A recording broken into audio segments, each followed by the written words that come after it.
Hi, everyone. Thank you for joining us. Uh, and thank you for watching Compass Guide videos. Please do subscribe to our channel and share among your friends and peers. It might help them. Today, I'm very honored to have Mr. Raza Hasan, the Chief Risk Officer, Wealth and Personal Banking of HSBC Bank Canada, with me. And we are going to talk about new immigrant journeys and Raza's expertise and most importantly his experience and tips for people who are moving into the country. Welcome, Raza, and thank you for giving us the time. Thank you, Sandeep. Thank you for having me. Uh, you know, to start with, the people that we try to target and the people who we try to support, Raza, are mostly newcomers who are coming into the country. And we know that Canada is one of the countries where we are seeing a lot of immigration coming in. However, for COVID, we are seeing a little bit of contraction on it. But however, we know that it's going to improve. And so the very first question that everybody comes on are, they look for people who can guide them. And I thought that there's nobody better than you, because you yourself had your own journey and lived that immigrant life and then moved into to have a successful career. So my first question to you would be that if you could briefly talk about your own journey in Canada and your journey as a new immigrant in the financial services sector and how it moved on. Sure, it will be my pleasure. So, Sandeep, my journey really started about 26 years ago. So, when I was in London, England, I qualified as a chartered accountant. And then, really, I was looking to move to a country which I could call home and live for the long term.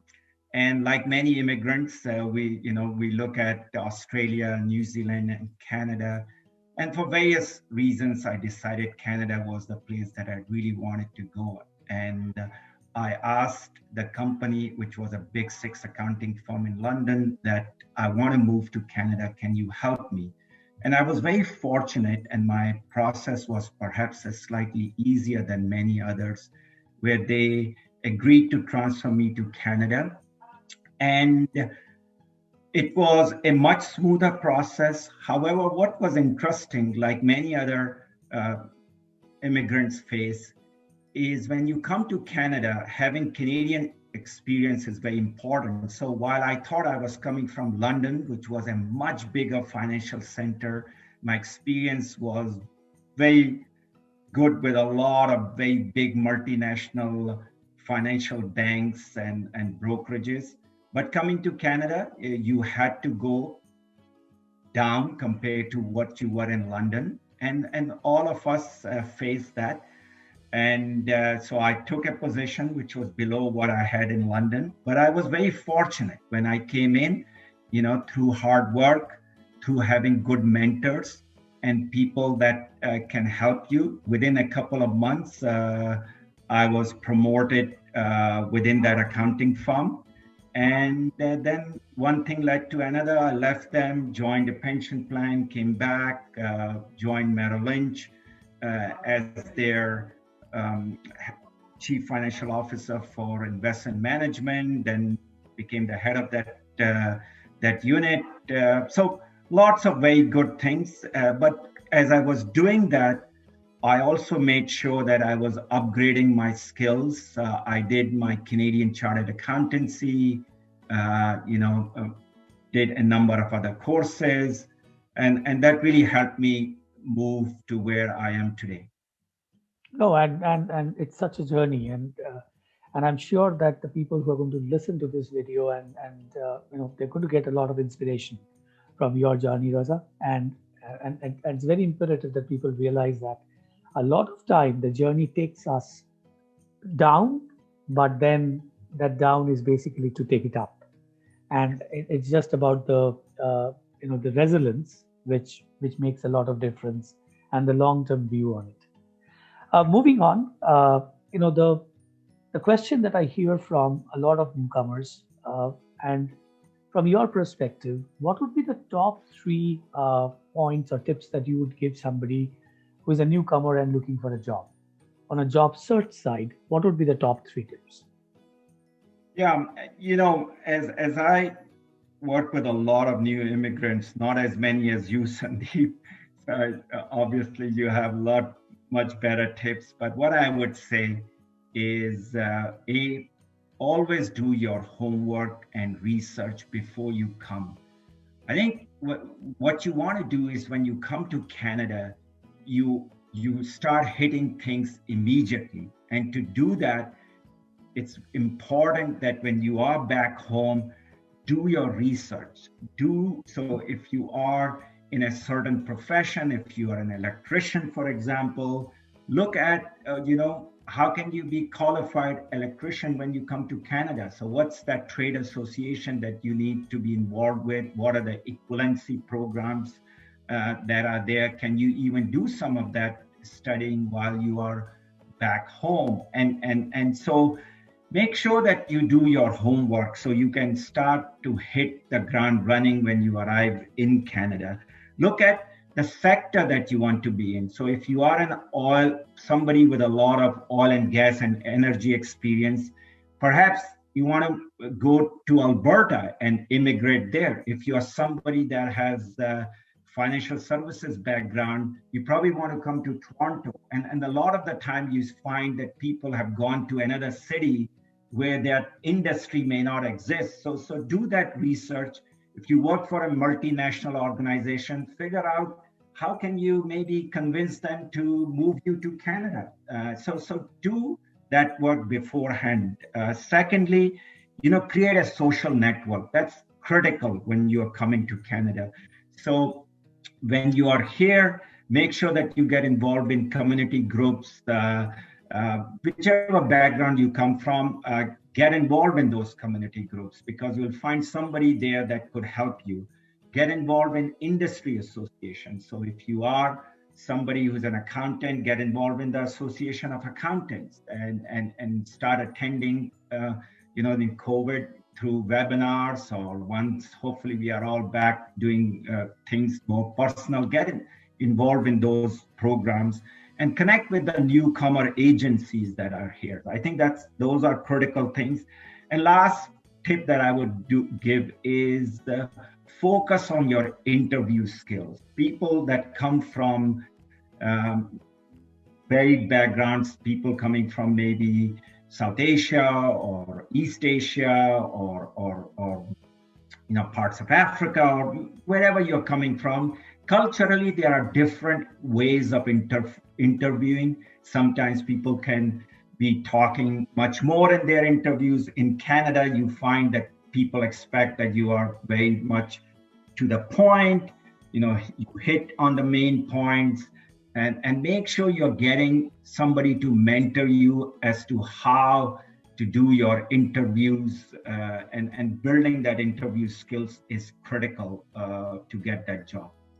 No, yeah, these are so valuable inputs, Raza, because I think one thing that I always come across that a lot of time people take the journey without the preparation, and I always tell people that this is a specialist country, so people are expected you to work like a specialist even in your job search.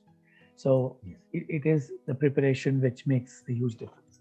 Moving on to my next question, which I wanted to have your understanding, and especially Raza, that you are not only just a financial services leader in this country, but you're also one of the top ethnic leaders. You're one of the top person in the multicultural side, and you're awarded as one of the top ethnic leaders from Canada. Keeping that in mind, and with so many people coming from different parts of the world, what would be some tips that you would have for adapting the cultural side of it? Because a lot of time people newcomer hear that, but they don't really understand what it is, right? And what would be your view on that one? Yeah, you know what? That's a really good point. I think, again, as a new immigrant, when you come here, it's important for you to get involved in Canada, and to do that, it's important when you come in. You're living wherever you are. Get to know your neighbors. Canadians are really good people, but sometimes it's hard to get to know them, and so you have to make your own effort. If you are in a neighborhood, go and meet your neighbors and tell them, hey, this is who you are. Strike a conversation, and you're going to find that it's going to be very rewarding. As you get to know them, and people are really nice and go over and beyond to help people. But you have to make effort. Secondly, get involved in volunteering. It's so vital. In Canada, we have hospitals, we have religious organizations, we have food banks. Especially times like this, how much some of those food banks need so much help. So get involved in those things, and then as you get involved, you will feel much more satisfied. You will meet people of different backgrounds that will help you to understand, how people think in Canada, what are the different perspectives, and you'll find that, as you learn, you may find opportunities that, people may get to know you and say, hey, you know what, there may be this other opportunity somewhere that you could be great for a job. Get involved in volunteerism. I think that's critical. The second thing I would say, embrace winter. I remember coming here and being so afraid of winter. And as soon as the winter came in, I was always in my house, not going out as much. And when I got married, one of the things that my wife did was to really force me to go out and be more involved. I think it's vitally important, whichever part of Canada you live in, buy the right gears and be out there, whether it's walking, skiing, skating, or whatever it is. I think it's going to make you feel happy all year round. I think that's important. And get to know the sports in Canada. One of the things I struggled with when I was working is sometimes to have those cooler conversations, near the cooler top and others. How do you engage with people? And for me, just knowing cricket and soccer, it was hard. And I would say that when I had my kids and they got me involved in knowing about hockey, baseball, football, it made my life easier because I could talk to a lot of my counterparts and have some conversations that I couldn't. So do that. And what that does, it gets you to know people better. And it's by knowing people better, you you feel much better yourself, and it gets you to get to know people and avail some opportunities that perhaps you may not have had if you didn't know people. Yeah, no, it's such an important piece of knowing how to do the small conversations, right? The cooler side conversations. It's so important, and I think it is more evident now, Raza, that now that almost last 1 year, all of us are working isolatedly from our homes. Yeah. For a newcomer who is coming into the country at this stage, probably it is a bigger challenge how to converse with people, right? And it's so important that you understand the sports and the volunteering pieces to really help people to accelerate their being a part of this society and the cultural adaptation. Moving on to my last question, which is, once a newcomer gets a job, and we have seen this, that a lot of time getting the job becomes very important. But a lot of time we have also seen that retaining the job is also more critical. And a lot of time that's something which gets missed out. Or even if you are able to retain it, you're not growing with it. Because a newcomer, a new immigrant is somebody who's aspiring for better life. So on one side, that person wants to grow. But what would be few things that you would have with your experience seen and your tips to those people, that what are the few things that they need to work on so that they are not only just getting into the job, but also thriving in it? Yeah, no, I think that's a very good point. I think a couple of tips I would give based on my own experience would be always upgrade your skills. In Canada, no matter how high up you go, it's important that you keep on upgrading your skills. And they're not only the hard skills, because the hard skills are given. So you need to make sure that if you are a professional, so in my case, I'm a member of the Institute of Chartered Accountant. I need to make sure that I'm keeping myself updated, or as a risk professional member of the risk association, and keeping myself updated with the courses, the new developments that are happening, and make sure that I am keeping myself upgraded with those knowledge. But at the same time, you need to look at soft skills. And the more and more you progress in an organization and higher up you go, the softer skills are the ones that gets much, much more important. So either, take some courses, whether those are communication courses, relationship building courses, those are, one way you could do that.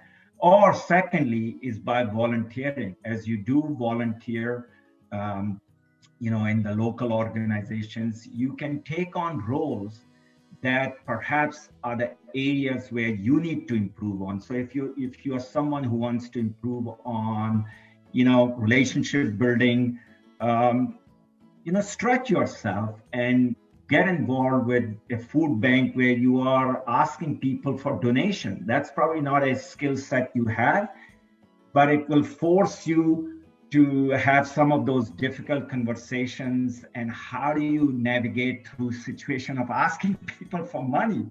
And that's a hard thing, but it will build some of those softer skills for you. So make sure you do that. Again, secondly, I would say look for mentors and ask people where you can they help in mentoring you, and where that's possible. It's always my career has done well because of the mentors that I had. If I didn't have some of the mentors, I don't believe I would have progressed as much as I did.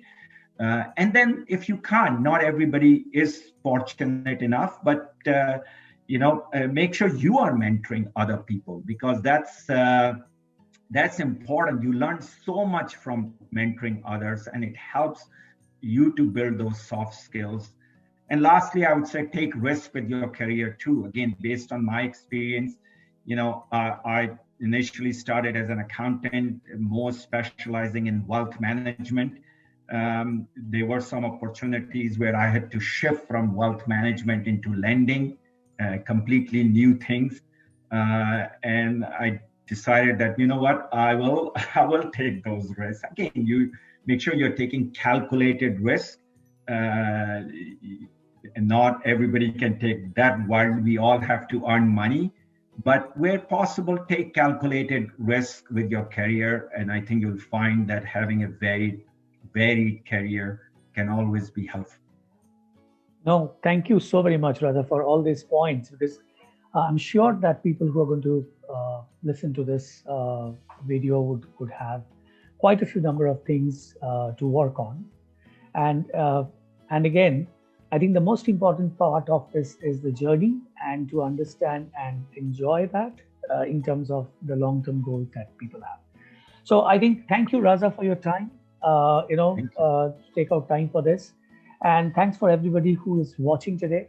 And as I mentioned, we will be continuing these sessions as with industry leaders like Raza, and we'll bring them to you. Thank you again for watching the video. Have a nice day. Thank you. Thank you, Sandeep. Good luck to everyone.